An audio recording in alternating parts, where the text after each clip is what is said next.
संदेश। बच्चे आज हम पाठ 17 पढ़ेंगे और उसमें क्या संदेश दिया गया है उसके बारे में जानेंगे। तो आप अपनी एक्सीड की वॉल्यूम 2 पाठ्य पुस्तक खोलिए, पाठ number 17। Do fast. I think सबने अपनी बुक्स खोल ली होगी। पेज नंबर है 47 नंबर पेज पर देखिए, इसमें क्या दिखाया गया है। चित्र में आपको क्या नजर आ रहा है? देखो, बहुत सारे हाथों को एक साथ मिला के पकड़ा गया है। सारे हाथ एक दूसरे से मिले हुए हैं ना। तो इसमें क्या किस चीज का संदेश दिया जा रहा है? एकता का। देखो, जो हाथों के चित्र हैं उसमें गोरे रंग के हाथ, काले रंग के हाथ सब एक साथ दिखाई दे रहे हैं, एक साथ पकड़ा गया है उनको। तो इनमें क्या संदेश हमें मिल रहा है? एकता का संदेश। तो आज हम पढ़ेंगे मार्टिन लूथर के भाषण के बारे में। मन को छू लेने वाला भाषण। ये एक ऐतिहासिक भाषण था जिसे मार्टिन लूथर ने दिया था और इसका शीर्षक है मेरा एक सपना। तो बच्चे जल्दी से आप अपनी बुक में इस भाषण को पढ़िए और जो आपको इसमें मुख्य संदेश लग रहा हो कि भाषण में क्या संदेश दिया जा रहा है, उसे अपनी उत्तर पुस्तिका अपनी कॉपी के पेज पे लिखिए।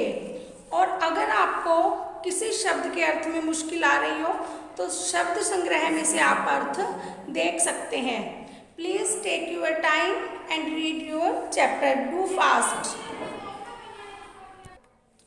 आई थिंक सबने भाषण पढ़ लिया होगा।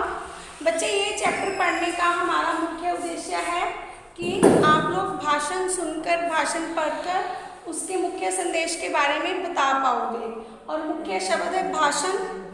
भेदभाव, कि किसी के साथ भी कोई भेदभाव करना। मौलिक अधिकार, जो संविधान में हमें अधिकार दिए जाते हैं, स्वतंत्रता आदि।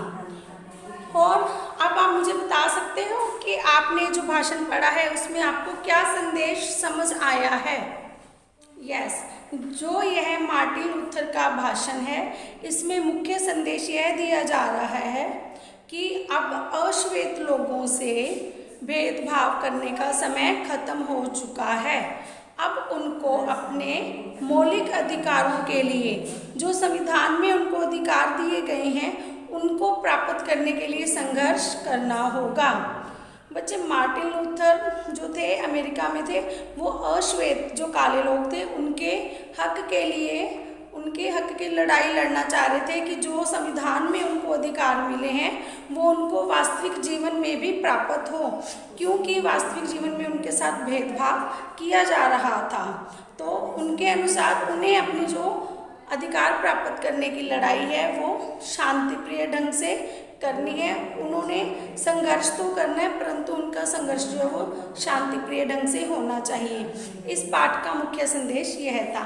और साथ में क्या है, मेरा एक सपना, जो भाषण का शीर्षक है, उसमें सबसे पहले क्या बताया गया? मार्टिन लूथर ने कहा है अश्वेत लोगों को भी समानता और स्वतंत्रता का अधिकार मिलना चाहिए, कि जो फैसिलिटी, जो सुविधाएं गोरे लोगों को है, वही समानता और वही आज़ादी जो है उनको भी मिलनी चाहिए।